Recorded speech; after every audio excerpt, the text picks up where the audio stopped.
Well, hello, empowered principals. Welcome to day 2 of the Aspiring School Leader series. So happy to be here with you guys today.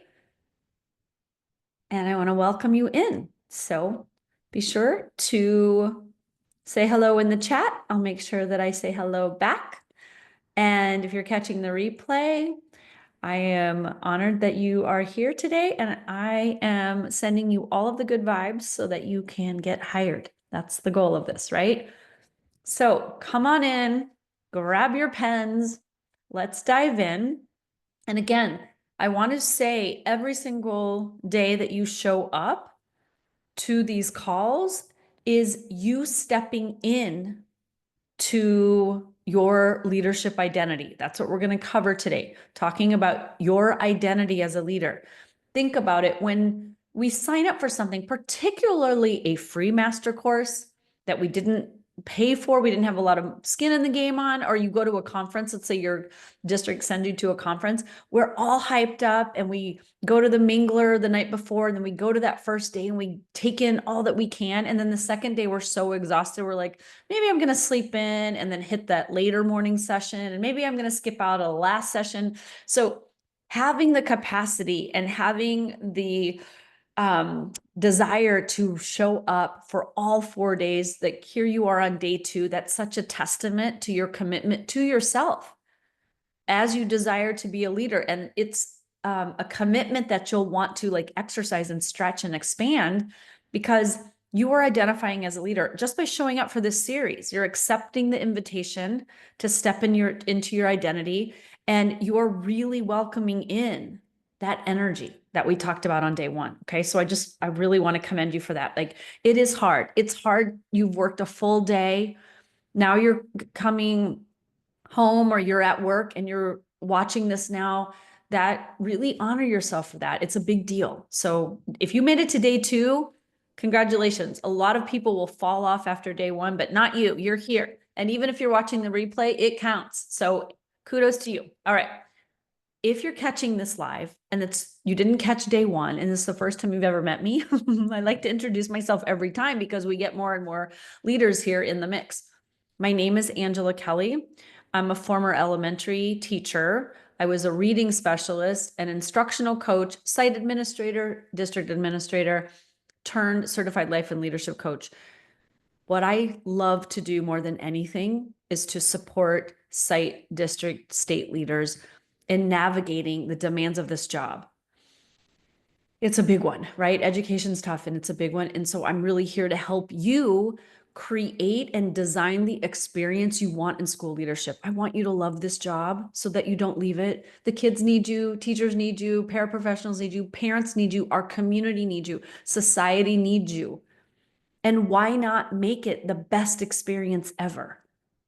Instead of suffering, instead of being exhausted all the time, instead of always being overwhelmed or always feeling defeated and just wondering why we got into this job, what if we could embrace the empowerment of it and step into it and really truly enjoy it? That's what my jam is. Okay. So on day 1, I'm just really quickly going to cover for anybody who's watching today who didn't get a chance to watch day 1 yet. That's totally fine. I sent the replay out. Get on my email list. I will, I post it on social media. I will post it. I'm trying to think how I can get it to you. If you got this on social media, I will post it on social media. So I'll post it in the Facebook groups. I'll post it on Instagram and on LinkedIn. So if you're not on my email list, you can get on the email list. Okay. That'll be the easiest way to get the information up to date, but you can get the replay via social media and you can get the replay via my email newsletter list. Okay. So on day 1, we talked about leadership energetics. We talked about the energy behind being in leadership, the energetics of that leadership. And it's the emotional energy. When I say energetics, I'm talking about the energy, the emotions that are fueling your desire and your decisions to become a leader, to want to be in this position in the first place. Some people are looking at you like you're crazy. Why would you ever want to do that? It's fun. Trust me, it's hard and it's fun. You want to become a leader for a reason, but you have to be tethered in that, right? It's the emotional energy that's fueling your actions to help you through the interview process. You got to do all the planning, you've got to do the preparing, and then it's that emotional energy that's fueling you in that interview, during the interview, the energy you bring to the interview. And if you've ever sat on an interview panel, you understand what I'm talking about. If you've ever been on a panel that's hiring somebody, the candidates who come in, the applicants, all have different kinds of energy. Some of them are, whoa, they're overly excited and they're eager and they're talking 100 miles an hour, they're going really fast and trying to fit it all in. Other people are kind of laid back, kind of slow. Other people seem very anxious and very nervous and they're not really sure and they kind of stumble on their words. Other people are very poised and confident. Some people you can tell they don't know if they're quite ready, and other people feel like overly confident. Maybe they're being a little arrogant to try and mask their insecurity. There's an energy that people come into in an interview, and we want to be mindful of that. Tomorrow, I'm going to talk about the prep to prepare for the interview, what you do in advance to get that energy ready so you can be on point. And then day 4, we're going to talk about the actual interview process, like in the moment of the interview, the during, and then the after part. So tomorrow's the before, and day 4 is the during and the after. Okay. All right. So the energy of being in leadership energy before you become a leader feels a little bit like, how do I do that? Like, you can be in leadership energy before you actually have the title of leadership. The title of being, you are now granted the title of leadership, does not make you feel like a leader. Just being in the position doesn't make you feel any different. If anything, it probably challenges your leadership identity even more. So you can be in leadership energy without having the title, without having the position. You can do that in advance. And this is what we're going to talk about, okay? And this is your leadership identity. So right now, as you're sitting here, you have a current identity. You have a self-concept of who you are. You have we call it efficacy. We have a self-concept, self-identity. It's how you think about yourself, how you think about your character traits, who you are as a person, what you believe about yourself, who you believe you are, what you believe you're not, what you believe is your strength, your set of strengths, or your weaknesses, or your challenges, who you are, what you're capable of, what you can and can't do, what you think you can handle, what you would think you can't handle, what you think you can learn, what you think you can't learn. Right? And so we all have this. We all have an idea of who we are or who we think we are. And that identity defines us, because when we say we're a person who's like this, or we're a person who does that, or we're a person who can't do this or can't learn that, or wasn't even want to go there, or we're a person who fill in the blank. It's how we introduce our identity, how we speak about ourselves. You go to a party, or you go to a mingler, or you go to a happy hour, or you go to some event where there's new people. How do you introduce yourself? What is your identity? Hi, my name's Angela and I'm a teacher. Hi, my name's Angela, I'm a mother. Hi, my name's Angela, I'm a spouse, a partner, a wife. Hi, my name's Angela and I'm single. Hi, my name's Angela and I'm divorced, or I'm going through a divorce, or I'm separated, right? How do you identify right now? In your profession, hi, I'm a veteran teacher, I'm a young teacher, I'm a seasoned teacher, I'm a new teacher, I'm experienced, I'm inexperienced, I'm good at this, but not at that. I've done these things, I have this, but I don't have that. These are my credentials. How do you articulate who you are right now? Thinking about that. And what I would like we're going to do over the next 50 minutes here is we're going to have you step into what would it look and feel like to try on a leadership identity. You know, the feeling when you the first time you like understood like there are different quality of clothing lines or stores that you shop at, right? When we're kids, we just kind of go wherever our parents go, but then maybe you become a teenager and you start tuning in, especially kids now with access to the world. They know There are different brands, there are different experiences, there are different shopping styles, there are different levels of quality, and you might be able to afford Walmart when you're a kid, or maybe then you get a little job at babysitting and now you can shop at Target and get your things, and it feels like a little upgrade. And then maybe you're able to go to like JC Penney's, the department store, it feels at the mall. I'm dating myself here. I don't know if there's JC Penney's around, but and then you kind of go to like a lower level department store. Maybe you shop at one of the Gap. Maybe that felt very like up level. And then maybe you go to Macy's. And now what I'd like you to do is come into Nordstrom, come into Chanel, come into brands, come into a brand, just try it on. It's going to feel different. You're going to feel a little awkward. There's going to be a gap in what you think you can handle. Like, should I even be touching these clothes? Should I be trying them on? You're just going to step into the portal of possibility. There's a store. You're going to look around and you're going to try these on. It's identity. We're just trying it on. What would it look and feel like to really be owning this outfit, to be owning this identity? I'm the version of me that wears this. This is just who I am. I am the leader. I'm actually a real leader. I'm not pretending. So we're going to play with this today. Now, there are moments within everyone's lives where our self-identity has been challenged at times. And I call these identity quakes because they rattle you. They shake you up.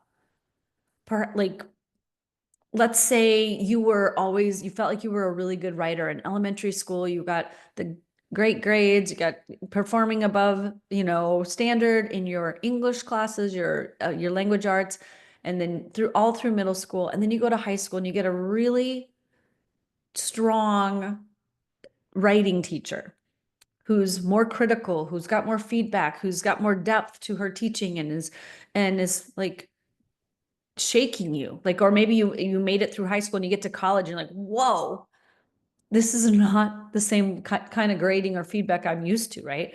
And they gave you critical feedback and your identity was like, hey, I thought I was a good writer. What happened? And it quakes you, it shakes you. Or like maybe you were, I don't know, in sports and you were really fast in cross country, let's say, and you're running, and then you go to a meet and you're super confident, and then somebody comes in and like kicks your buns, and you not even in the top contenders, something like that, right? Where you identified as a good writer and a fast runner, or maybe you thought you were a good driver, and then someone else mentioned otherwise. Well, you swerve around a little or you drive a little fast, and you're like, wait, what? People will quake your identity. They'll shake it up. So you're going to receive feedbacks and comments and opinions. It's probably happened to you as a teacher, and it definitely will happen to you as a leader. You're going to be moments where you think you're doing great, and then somebody has something of other value to offer you, another opinion, right? It shakes us. It might happen to you personally, like in relationships where you thought things were going well, and then all of a sudden you're getting this like feedback that just rattles what you thought your identity was. And it can really take you down. And I want you to notice something. This can go both ways. Like we think we're doing good at something and we get negative energy and it kind of shakes us up. But it also is true where we think we're not good at something. We think we're not capable at something. And then someone comes in and says, you're amazing at this. And you're like, what? I don't identify, but wait a minute. No, I'm not good at that. And they're like, yes, you are. I watched you. I just saw you. You're amazing. And you're like, no, I'm not. Your identity is being shaken. You're like, this doesn't align with what I believe about myself. That happened to me. I never saw myself in school leadership. And my superintendent was like, you're an amazing leader. You have charisma, you have energy, you are in alignment with the district goals and the district values, and you're getting results. And I'm not a leader though. Yeah, but right? That kind of thing. I want you to notice this. Comments that negate a positive self-identity, when they're like, taking you down can really carry a lot of weight. And when someone, it's like you think you're good at it and they tell you you're not, you're like, oh my gosh. And you're taken aback, but you take it very seriously. But when somebody tries to say to you, hey, you're amazing at this, and your identity is like, no, I'm not. You resist it. You take it on. We're willing to be swayed. Like when somebody tells us we're not doing something, we're like, oh, we take that on as truth. But when somebody tells us like you're amazing and your identity is like, no, that's not me, you don't take the feedback, you resist it. Have you ever noticed that? And so I've watched myself do this. I'm like, why does this happen? So when you are aspiring into school leadership, people might say to you like, oh, you're going to be an amazing leader. And you're like, really? Am I? I don't know about that. And then you're going to go back to like, no, I have tons of evidence to prove you wrong. These are all the reasons why I'm not going to be a good leader and I'm not going to get hired. Your brain wants to argue that you're not the person who gets hired. It's crazy. We do this, right? But when someone tells us, hey, you thought you were teaching this the right way, but actually, we're like, oh, okay, tell me everything. Notice that? Why does this happen? I feel like identity quakes happen on purpose. They happen in our lives on purpose to get our attention, to rattle the status quo, to get us off of autopilot, to bring us back into awareness. It's an invitation to self-reflect and to develop a deeper understanding of who we are and reconnecting with ourselves. Because we can take an identity that somebody told us, this is who you are, and this is okay. And we put, especially when we're kids, right? Here's my identity. I put it on like a little backpack and I just go about my way, and this is who I am, and I can do this and I can't do that. I never learned how to swim, or I never learned how to ride a bike, or I didn't drive until I was 25. We have these identities. But when then something comes and quakes it up, it's supposed to happen because our identity is supposed to evolve. And we need a wake-up call from the autopilot that we're in, from the robotics of our brain. It likes to be efficient. So it likes to just think the same thing about us over and over. We have to intentionally and consciously go in and kind of clean up that old stuff. Are you sure that you're never going to learn how to swim? Are you sure you're never going to get hired? Does that what feels good to think about? We have to discern for ourselves. Somebody told you 20 years ago, they didn't like the way that you ate or something, of your character. Someone's like, you chew loud. I don't like your mom's, close your mouth. You're always chewing with your mouth open. And you're like, to this day, you're self-conscious about it. Or you're always thinking about it, or you're catching yourself with chewing. We can hold on to these things for decades if we're not aware of them. So when an identity quake is when we're like, wait, what? And what something has been done or said, it contradicts the autopilot belief system, the identity that we've been just carrying like a backpack without really much thought. And it's an invitation to discern for yourself who you are and what you want to believe about yourself. Because you get to step into any identity outfit that you want. You can be anybody, you can do anything you want. You can wear what you want. Metaphorically, right? You can be the leader you want to be. But we carry these past identities around. We have aspects of our old identities and we don't question them until we have the identity quake. And we want that. That's good, because the more often that you intentionally evolve your identity, the more often you're aware and you are bringing yourself in and quaking and shaking it up, the faster you reach goals. Because the version of you now, the identity you have in this moment, that currently you're a person who's aspiring to be a leader. This version of you is going to change. Like what got you to becoming an aspiring leader is not the same identity that's going to get you as a hired leader. There needs to be an identity shift between where you're at now and the day you get hired. The change happens in the gap. We have to evolve our skill set, evolve our mindsets all the time. And as leaders and as aspiring leaders, we have to go first. That's why I commend you for being here every day. People showed up on St. Patrick's Day yesterday. Now it's the day after St. Patrick's Day. So people have excuses. Yesterday was a party day. Today is a rest day, the day after the party. I can't go to these things. I'm tired. Or we had a big celebration at school and now I'm tired. There's reasons we can make up excuses to not do things all of the time, but leaders go first. We show up. We go first, we go often, we lead by example, by leading ourselves. So there needs to be a continual identity evolution that goes on. And we do have the capacity to always be evolving ourselves. I always think about the time when I'm the oldest of two. I have a younger sister, 4.5 years younger. And I remember her desperately wanting to learn how to ride a two-wheel bicycle.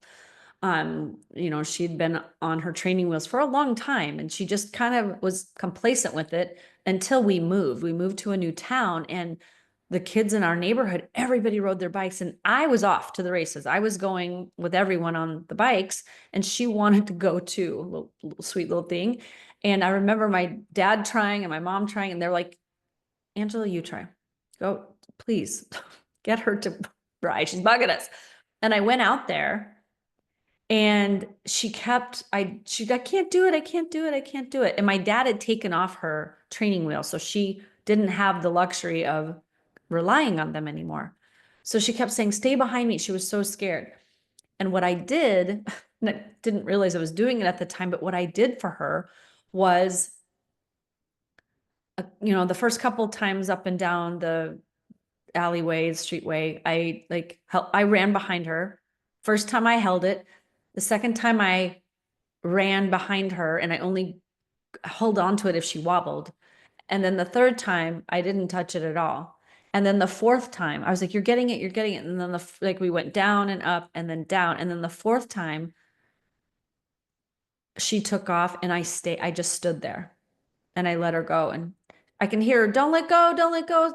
I'm like, I won't let go. I promise I won't let go. And she got to the end and she turned around and I was standing at the other end. And it blew her mind. I'm like, there you go. You can ride your bike. You can't tell me that you don't know how to ride your bike. You just did it. I wasn't even there. It's just that you thought I was there. So now ride back to me. I said, no, I can't do it. I can't do it. So I walked down and I said, look, I'll get you started. And then I didn't even touch her. She just did it. I said, you just did it again. Now come back. And we did that until her identity clicked.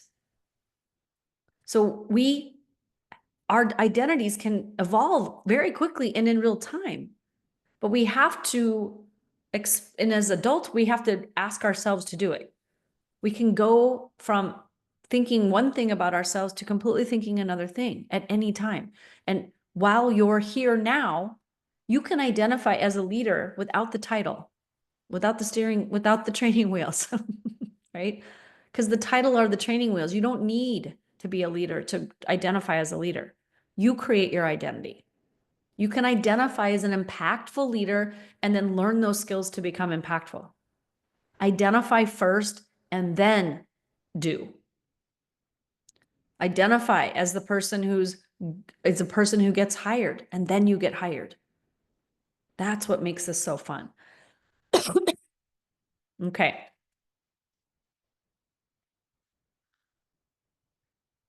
So the question of the day is, who do you want to be? Who do you want to be as a candidate? Who do you want to be as an applicant? And who do you want to be as a leader? You can be that person now. I always get the coughs. I've been talking all day and coaching all day, and then I get the cough. I'm sorry. My throat gets dry after a full day of conversating with people. All right. So you really can tonight write down, like, who do I want to be? How do I want to feel? Because who we want to be is dependent on how we want to feel. We want to feel confident. Okay. Who's the person that's confident? We want to come in and we want to develop our connection and charisma and our ability to speak, our ability to regulate our nervous system when we're nervous. I want to be the most emotionally mature person in the room. I want to be the candidate who comes in with energy and enthusiasm without being goofy, right? I want to be that balanced applicant. Who do we want to be as an applicant, as a person who is interviewing? Your identity, what you believe about yourself, you can change it today, just like my sister changed it in one day. I can't do it till I can do it. I did do it. You can create evidence for yourself and you can start collecting that now. How am I already a leader? How am I already identifying a leader? Do you lead your home? Do you lead your own life? Where are you in control of your life? Where are you in control of your experiences in other areas of your life? If interviewing feels like it's all out of your control, is there any area of your life that feels in control? Check that out. So here's what I'm going to ask you to consider. Let's, for fun, identify as an empowered principal, as an empowered leader, identifying as, I want to be an empowered principal, a person who feels and steps into their personal power when I'm a candidate, when I'm an applicant, when I am interviewing, when I say yes to the job, when I set foot in that office, when I actually have to lead. Because this journey from application to getting the interview to going through the process to actually getting an offer to saying yes, getting hired, and then getting on board, that's just that's a pregame to the real game. And the real game is the actual school leadership experience. So if you are going in as empowered, how will that change your identity? How would you feel? What would the fuel be that would be driving your decisions and your actions and your energy? How does your thoughts about you change? What do you believe about yourself now? See how it starts to shift and there's a quake happening. It's like, wait a minute. What? Who am I? And you're in the quake right now. It's okay to feel a little shaky, but I want to show you why this matters, okay?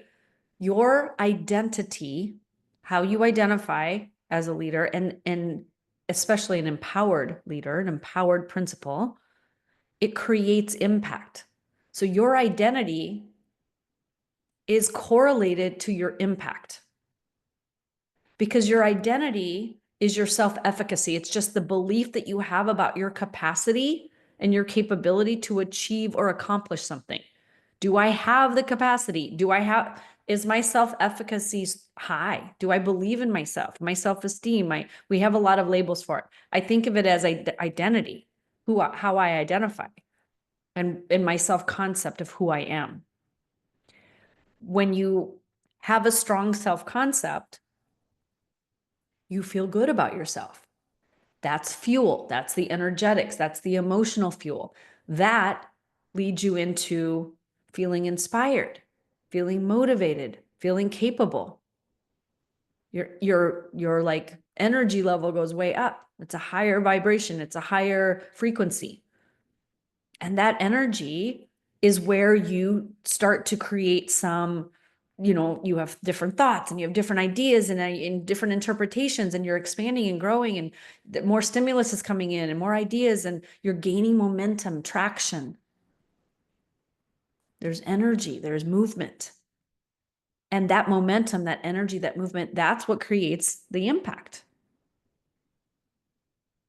And that impact, the results, the outcomes, the influence that you have when you're in your empowerment, when you're in your highest level of belief in who you are, and in your highest energy of how you feel, and in your most momentum, and in the actions you take, the decisions you make, getting very clear, being able to get a lot done in a short amount of time because we're not swimming in the self-doubt pool for half of the day. We're just getting up and getting it done because that's who we are. It's who we are as a leader. That begets more empowerment. And there's this cycle. So to create the type and level of impact that you desire, if one of your like core values and the reasons you're going into school leadership is because you want to have impact on people, you want to help more people, you want to have more impact on students, staff, community, contribute to education, keep the whistle wet, as my grandfather used to say. When you want that for yourself, your self-identity, the capacity, you have to believe that you have the capacity to create that impact before you will do it. And then you have to apply that energy of inspiration with your actions to create actual impact. So efficacy plus energy equals impact. That's the equation here. Your belief in yourself, identifying as a leader, identifying as an empowered leader, fuels a different kind of energy than a maybe I could be a leader. I don't know, sort of, kind of, sometimes a little bit, maybe. So empowerment's going to be a very different fuel that you're putting into your decisions and your actions. And it's going to create more momentum. It's like a high octane fuel if you're putting it in your gas tank, right? High efficiency, high octane, like get it done. Major energy here. You can get really focused and really concise and get so much done in a day and have plenty of energy left over for your family, for yourself. But in the interview process, you have to really be in that belief. And it's not easy, you guys. It's hard to believe something that you haven't done yet, that you believe you can be capable at something you've never tried, especially when you're watching it online and you're watching it from a distance. You're like, that looks really hard. I don't know if I can do that. One, you can. Two, you will. And three, you have to trust yourself. You have to have some faith in yourself. You have to have some faith in the process. You have to have some faith in other people. We have to lean into trust. You can't be guaranteed you're going to land the job, but you have to be assured that you will. Do you see that? You're not going to get the external guarantee. You have to be internally assured. I'll land this. If not this one, the next one. And I'm going to keep trying until I get there. That's what's going to create impact.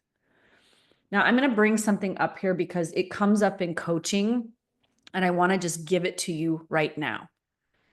This is a major self-sabotage block that happens. Creating impact, getting hired, is knowing that you matter. I brought this up a little bit yesterday, but I really need to invite you into a deeper reflection on this. And I want you to contemplate this tonight before tomorrow's conversation. What you do, how you think, the way that you say it, how you say it, your energy, you as this beautiful human, your set of skills, your unique way of thinking, your brilliance, your talents, that matters.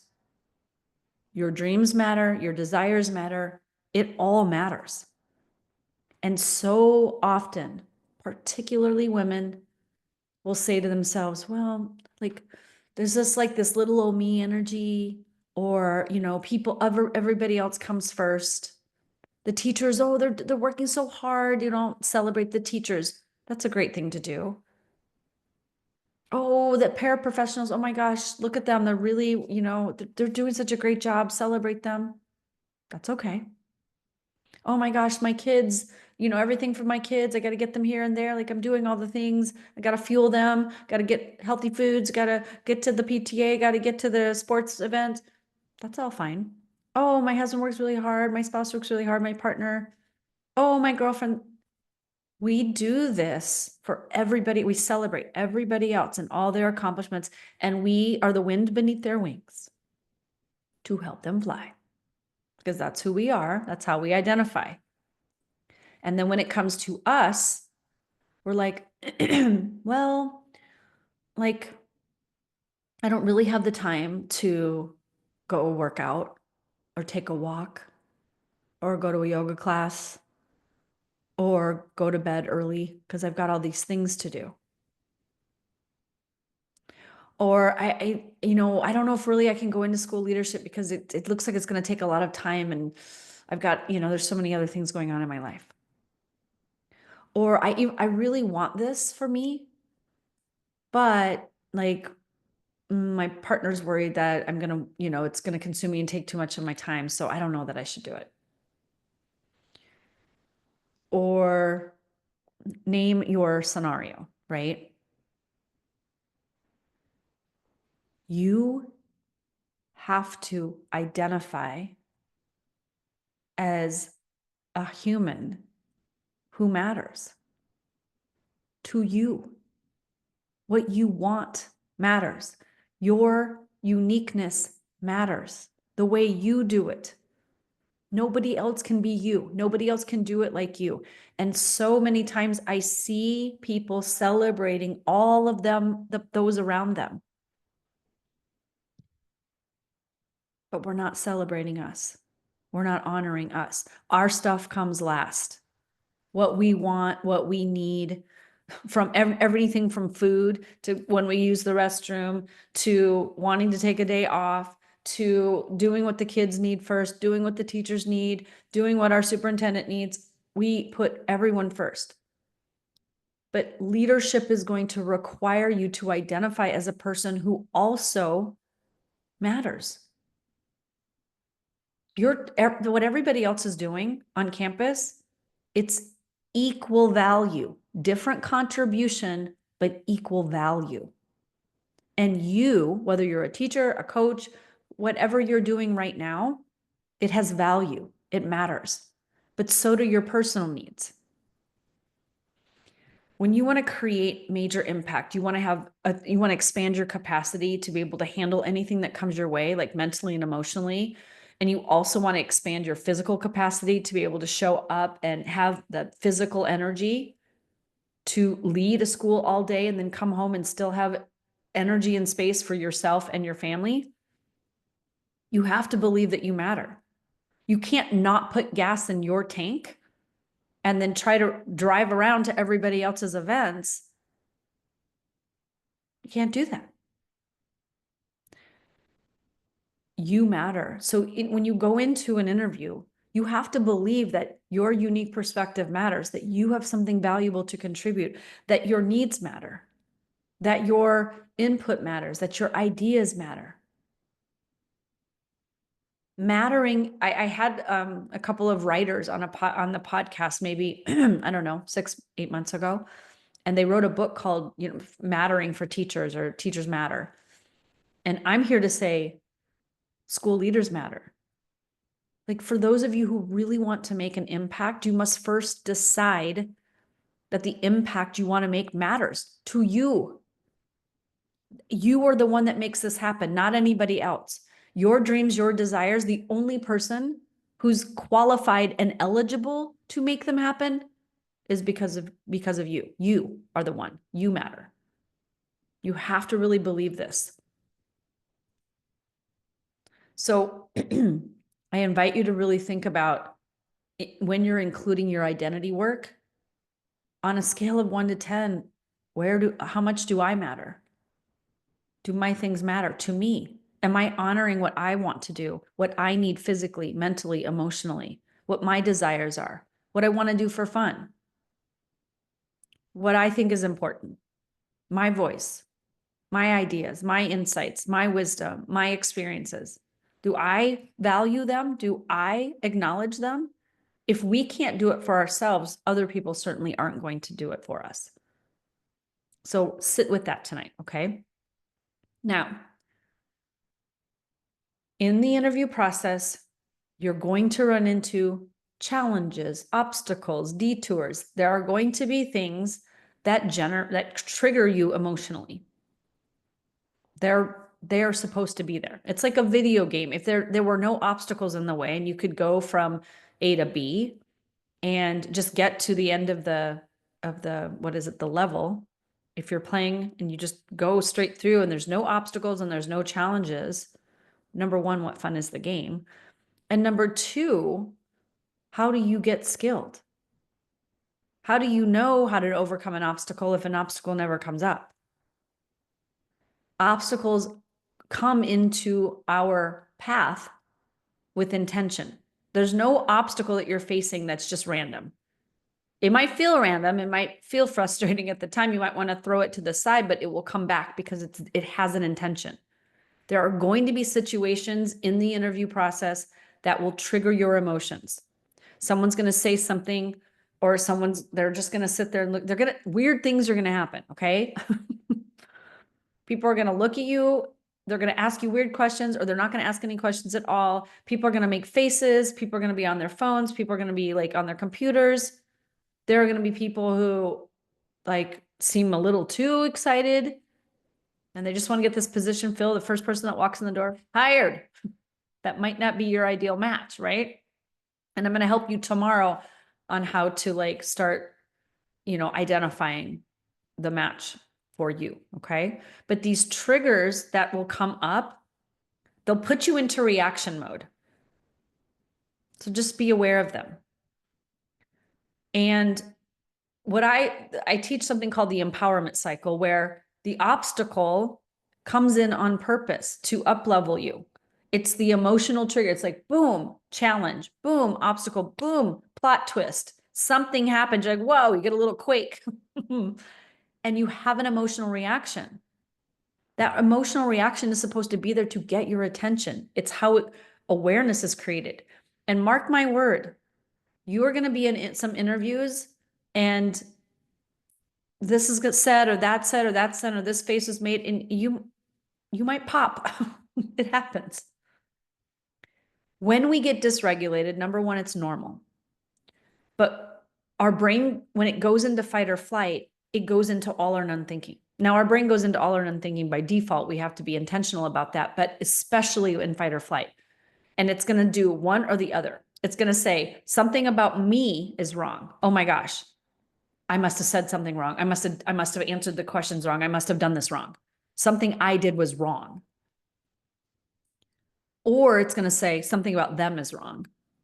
It's either going to take on all the blame. I must have been incompetent in some way, or no, they didn't ask the right questions. They didn't even listen to me. They didn't even give me a chance to ask follow-up questions. They were in and out in 10 minutes. Nobody was listening. We might make it mean something's insufficient about them, right? So when you're in dysregulation, give yourself a minute. You have permission to pause. Take a breath. Physically give your body a second to slow down. Pause your mind. Just slow the world down, internal world. I'm okay. I'm gonna keep breathing. I can handle this. See if you can identify what you're feeling. You might be mad, you might be upset, you might be sad, you might be shocked. Like when you hit that obstacle initially, there's going to be an emotional reaction. What is it? How am I feeling? Now, as we're expanding our identity, one of the things we think that we should be able to do as a leader in our identity, like we would like to be the version of us that handles every situation with grace and ease and flow and certainty and empowerment. I'm here to tell you, we don't always get that right. You will have reactions. You're going to lose your mind. You're going to say something out of reaction. You're going to do something out of a reaction. It will happen. Or you'll get into an interview and you'll just freeze. You go into fight or flight and you will freeze. You won't remember what to say, or something threw you off.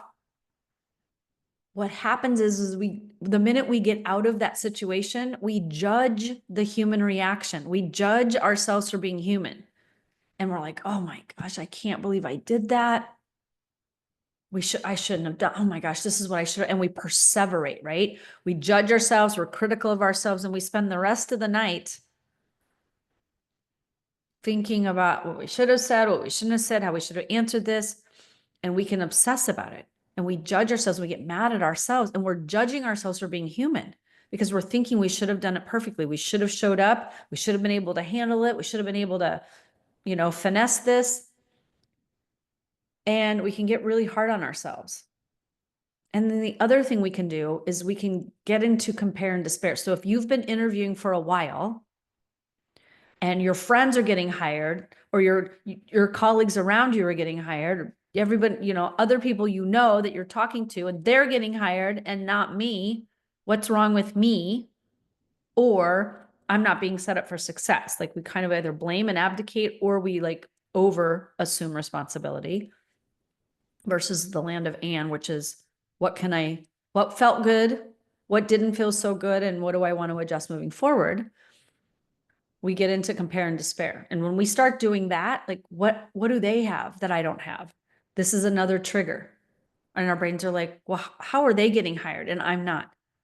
And it'll go down a rabbit hole. And it's either going to be something about you, something about them. Well, they have it easier. It's not hard for them. They're smarter. They've had more experience. They're better, stronger than me, or something's wrong with me. Like I don't have what they have. I don't have that. Something's wrong. Something's inherently wrong with me, or I'm not capable, and they've got it all and I don't. When you decide, and I want you to really hear this, okay? So listen up. When you decide that how another person got hired was due to something that you cannot either obtain or accomplish or have access to,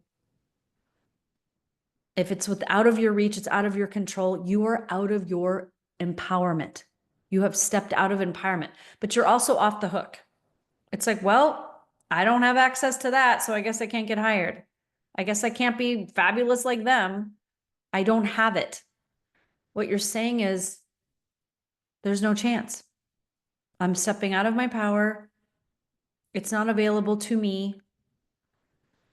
But it's also letting you a little bit off the hook, because we become really focused on the lack of empowerment versus the source of our empowerment. And here's why we do this. Our brain wants to protect us from disappointment, from the feelings that come with failure, from the feelings of insufficiency, capability, incapacity, like where we went and we ran the race and we lost. That feeling, we worked for months, practice in the cross country, and we really wanted to win, and we tried our best and we didn't hit the goal. We failed. That feeling does not feel good. And our brain's like, I know a way around this. I'm going to come up with some reasons why you lost the race. And it's going to be that they have better training, they have better coaches, they have better shoes, they have better access. And I don't have that access. That way you don't have to feel so bad. Because if I make it about you, they got the job because they have all of these things and I don't, that feels less painful in the moment than, okay, where's my ownership here? What do I need to do? Where didn't I train, or what do I need to adjust? What do I need to do? Bringing myself back into my empowerment. So your brain wants to create this little zone of safety, this zone of comfort, because it perceives it to be less painful. It perceives it to be more peaceful, but it isn't peaceful. It's very painful. It's grueling. It's actually torturous to think, I want this. I really want to hit this goal. I want to win this cross country race. I want to get this. I want to land this job. I want to get this interview, nail it. And then to think, no matter how many times I interview, it doesn't matter because I don't have the access to what I need, because it's something outside of me. That's very torturous. It's like, here's your dream come true, but you can't have it. Here's the job you wanted, but you can't have it. You know why? Because you don't have access to this, and you don't have this, and you don't have this, and you're not good enough, and other people have better training. They do have better interview skills than you. So sorry, can't have it. You torture yourself when you think that there's something outside of your control that gets them hired and not you. And it's an endless aching because you want it and you know it's out there and other people are achieving it, but you're not. It's a very painful place to be in. I call that all or none thinking. It's like we either everything's working, everything's great, I'm doing it right, it's going well, or nothing's working. I don't have what it takes. I'm failing. I'm doing it all wrong. It's all or none. It's great or it's awful. It's all or it's none. But there's a third option. So in the game show era, option number 1, option number 2, option number 3. Door number 1, door number 2, door number 3. There's a middle door. There's a third door. There's the all door, there's the none door, and then there's the third door. So what is the secret door that can free you from this pain of dissatisfaction and disempowerment? Door number 3 is turn your attention back to your identity. Who you are. Step back. The door number 3 is, hello, come on in and step back into your empowerment. Your set of talents, your set of strengths, what got you here? How did you get to be an aspiring leader? How did you even make it this far? You have to have something. Instead of looking at other people that are getting hired or the people who aren't hiring you, we're not going to worry about that. Come back into this and get back in your lane, get back into your focus, focusing your attention on your self-identity, your accomplishments, the adversities you had to overcome. You are a unique little ball of miracle. There's only one of you that went through this entire life that you've had. The way you learned how to ride a bike, the way you learned how to drive a car, the way you went through high school, the way you went through college, the experiences you had. Your identity evolution, it's different than everybody else's. And you're the one for someone. You are the one for a district out there. You are a match. But you have to believe that that your school is out there waiting for you. You certainly did something right to be where you're at today. You've got this. Every time you level up your identity, it's going to up level your capacity to get hired. And I know that brain, my brain does it too. All the brains do it. Am I ready for this? Can I handle this? Am I capable of this? Do I have the capacity for this? When your brain offers you questions, answer them. Answer them. Am I ready for this? Yes or no? If I say no, how can I get ready for this? What are the ways I am ready for this? Go out there and look for evidence that supports you instead of like defeats you or discourages you. Can I handle this? Yes or no? If no, what would it take for me to be able to handle this? Let's go. Let's learn it. Am I capable? Yes or no? If yes, how so? If no, let's go. Find out. Do I have the capacity for this? Let's find out. Answer the question. And at first, when you answer these, your questions are going to be shaky because there's a gap between who you are and who you're becoming, right? It's like the caterpillar and the chrysalis story. They go into the chrysalis and they have to go into muck. They have to dissolve who they were, their identity as a caterpillar, in order to become the butterfly. But there is a moment of goo and muck. And when they first hatch from the chrysalis, their wings are really wet and sticky and heavy, and they can't fly. So even though they're in the body of the butterfly, there's a gap between fluttering about and being stuck with all the goo. So at first you are going to have some goo on your wings. You're going to be a little shaky. Your belief is going to get tested. Your opinion of yourself might be floating all around. You're going to find yourself in all or none thinking. You're going to get into failure. You're going to get into doubt. You're going to go through conditioning exercises throughout this experience in getting hired, but you'll practice, you'll learn. Give yourself some space and grace. Just like a student, they're not going to get it all on day one. They're not going to get it the first time. Give yourself permission to be new, to learn, to grow, to just to have fun with the experience. Eventually, you're going to get it. You're going to pass the test. You're going to succeed. You're going to land the job. And then you're going to move on to the next level, which is doing the job. It's more than just landing it. Then we got to do it. So I'm going to give you 3 Ds to create your empowerment plan. D number 1, define. Define the kind of impact you want to make. Define your identity. Who do you want to be? So define what you want. Define the experience you want. That's D. Number 2, write these down. Well, number 1's define. Define who you want to be, like the impact you want to create, because you want to tether yourself. And then number 2, D number 2 is declare. Declare your identity. This is who I want to be. This is who I'm going to strive to be. It's my standard. I'm not always going to make the mark. I'm not always going to hit the bullseye, but I'm going to strive for this. Declare the identity that creates your impact. If you want to define the impact that you want to create, you have to declare who you're going to be to create this. And then D number 3 is develop. So define, declare, develop.